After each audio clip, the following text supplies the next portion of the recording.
Everything feels solid. The chair, the ground, your body, your name. But here's the question that has haunted mystics and physicists alike. If no one observes it, does it still exist? Hermeticism says no. So does quantum physics. In both systems, reality is not a fixed thing. It's a field of potential, waiting for your consciousness to give it form. You think you're walking through an external world. You're not. You're walking through the projection of your own mind. The ancient Hermeticists taught this long before science had language for it. They said the universe is mental, a thought held in divine mind. And you, as part of that mind, are both the projector and the perceiver. Modern physics says the same in different words. Particles don't become real until observed. Time doesn't move without a conscious witness. Reality behaves differently when no one's watching. So what are we really living in? A solid world, or a shared dream of consciousness co-authored by frequency, belief, and attention?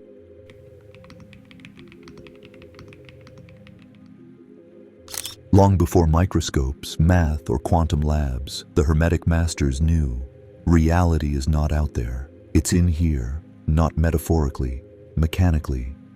Hermeticism teaches that everything you experience, from the stars above to the thoughts in your head, emerges from a single source, the All, an infinite mind, a living intelligence, the blueprint beneath what you call reality. And here's where it gets deeper. If everything is mind, then what you call matter is simply mind slowed down, thought crystallized, vibration condensed into form. That means your body is a mental construct. Your memories are fragments of infinite thought. Your surroundings aren't objects, but reflections of perception. Hermeticism says that to master life, you must first master mind. Because when you shift your mental vibration, you shift the frequency of the reality you live in, not in imagination, in actual energetic response. So if you think you're powerless in the face of reality, the Hermetic truth is this: reality is responding to you in every moment because you are the mind that's making it. Which raises the ultimate Hermetic question: if everything is mental, what kind of world are your thoughts unconsciously building right now?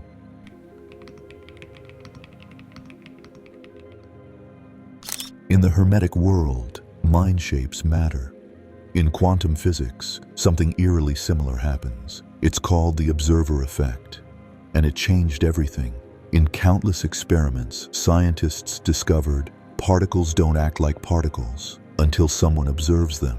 Before that, they exist in a state of probability, a wave, a field, a maybe.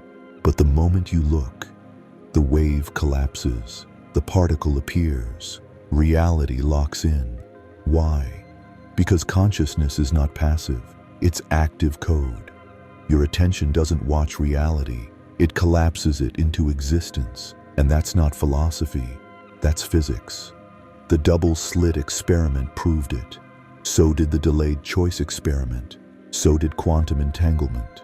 Reality isn't real until it's registered by awareness, which means the past can be changed by future observation.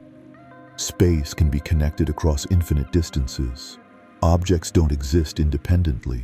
They respond to the field of consciousness. So what does that mean for you? It means you're not a tiny being in a cold, random universe. You're a participant in the code, a co-creator of the program, an observer with the power to shape the outcome by simply being aware. That's why what you expect happens.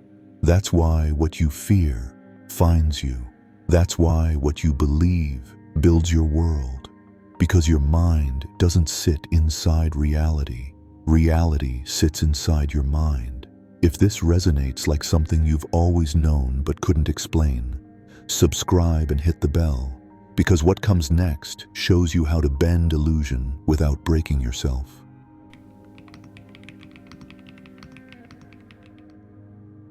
You wake up every day into a world that seems stable. The The sky is where it was yesterday. Your name still belongs to you. Gravity still pulls. Time still flows. But here's the forbidden truth. None of it is truly real. It's just consistent because you keep agreeing with it. Hermeticism teaches that reality is a consensual illusion, a construct built by collective mental agreement. You believe in separation?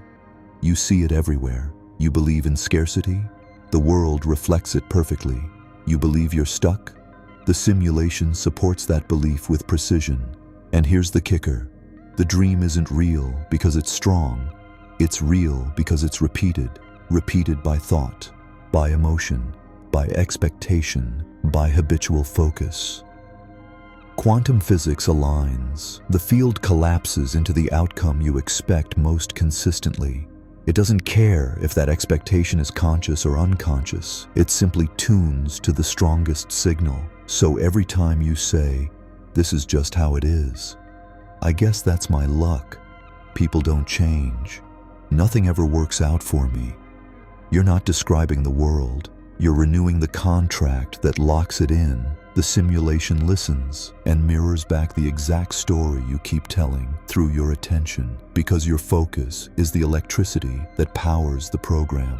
The Hermetic masters knew this. They taught that the world you perceive is not a thing you move through, but a mirror of your internal geometry. So if you change the shape of your thoughts, you change the light that hits the mirror, and suddenly the reflection shifts. Not eventually, instantly, because the only reason the illusion is stable is because you keep stabilizing it with your belief. And the moment you stop agreeing, even just a little, you crack open the space where magic lives, not fantasy, unprogrammed potential, and that's what happens next.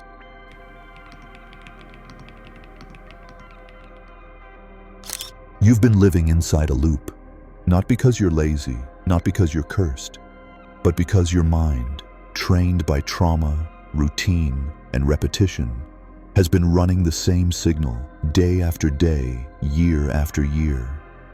That signal builds the structure of your experience.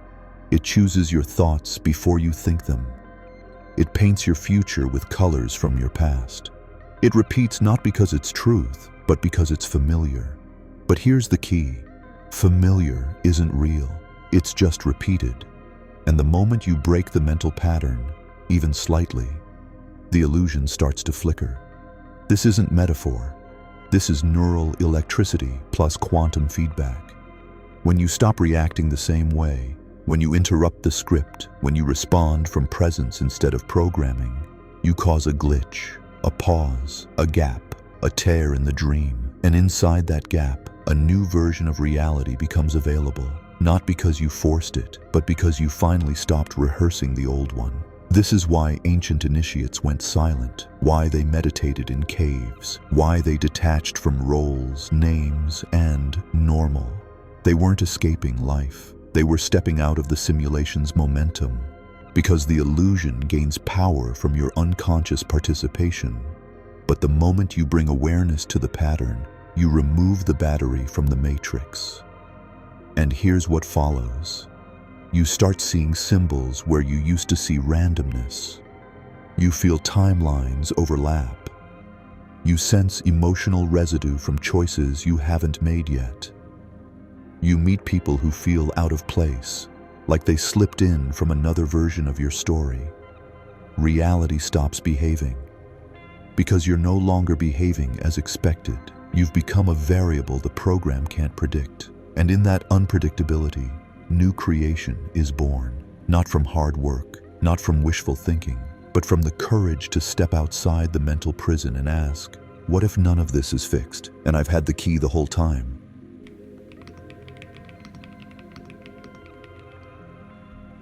Walk outside, look around. Everything you see, from the clouds in the sky to the expression on a stranger's face, feels external, separate, unrelated, objective, but it's not. Because both the Hermetic teachings and modern quantum insight agree. What you perceive is a mirror, not a metaphorical one, a literal energetic reflection of the frequency you're emitting. Hermeticism calls this the law of correspondence. As within, so without. As above, so below. Quantum theory calls it wave function collapse. The field of infinite potential becomes real, based on the observer's input, the mental and emotional state shaping observation. Your environment? That's your subconscious, turned inside out. The conversation you had this morning? A mirror of your inner dialogue. That frustrating delay? A reflection of the resistance you haven't released. The opportunity that landed effortlessly. Proof your energy finally aligned with allowance. You think reality is reacting to you. It's reflecting you. And not just what you say, but what you believe, what you expect, what you feel in the quiet parts of your body when no one's looking. This is why change doesn't start outside. It begins with vibration.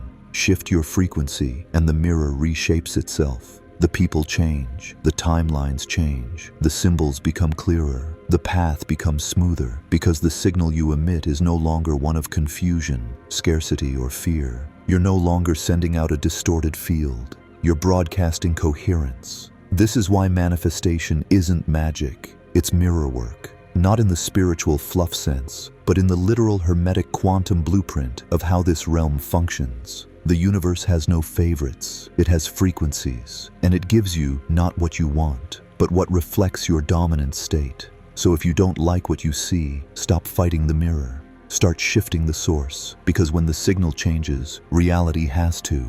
It doesn't ask for permission, it recalibrates automatically, because it always has been, and always will be, your reflection.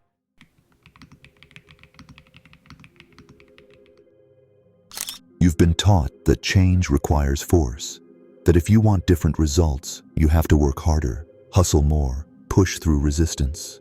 But the Hermetic masters never forced, the quantum field never pushes, and consciousness doesn't need to fight. Because here's the secret, you don't change reality by attacking it. You change it by shifting your frequency and letting the illusion reconfigure itself around you.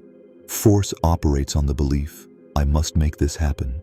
Frequency operates on the knowing, this already exists, I just have to align. Imagine you're inside a dream.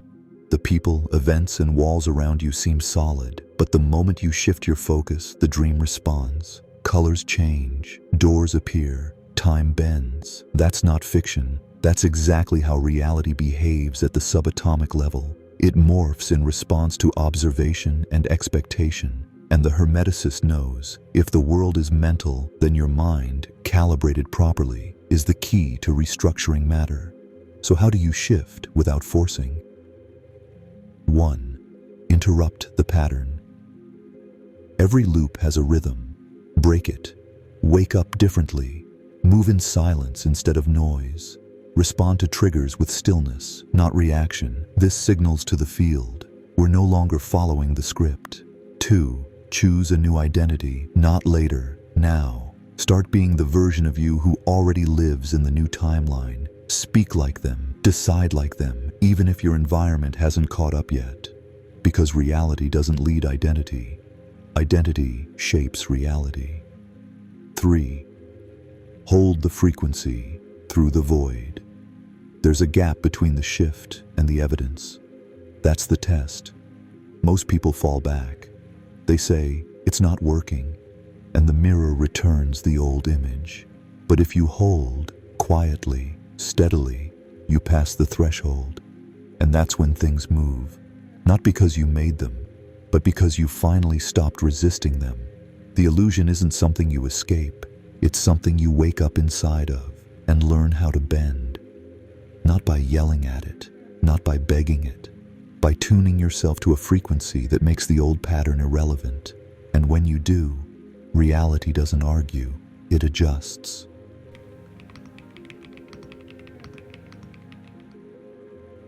Here's the truth you've always felt, but were never told. You are not inside reality. Reality is inside you, not metaphorically, energetically, mechanically, creatively. The universe you wake up to each morning, the people, the patterns, the limits, the timelines, isn't something you entered. It's something you generate. Like a projector casting film on a screen, your consciousness emits a signal, and the world shapes itself to reflect that signal back to you. That's why nothing changes until you do. Not because you're the center of the universe, but because your field is. And that field speaks a language the mind doesn't understand. A language made of frequency, intention, focus, identity, emotion. You shift these, and the simulation shifts with you. That's why mystics could heal with words. Why some people manifest effortlessly. Why timelines collapse for those who no longer seek, but simply become. Because they remembered. This isn't a waiting room, it's a mirror, and you are the light behind the glass. So the final question isn't, is reality an illusion? It's, what kind of illusion do you want to make real, now that you know it's yours to design? Drop your answer in the comments, because someone out there is stuck in the old code, and your realization might be the ripple that wakes them from the dream they forgot they were dreaming.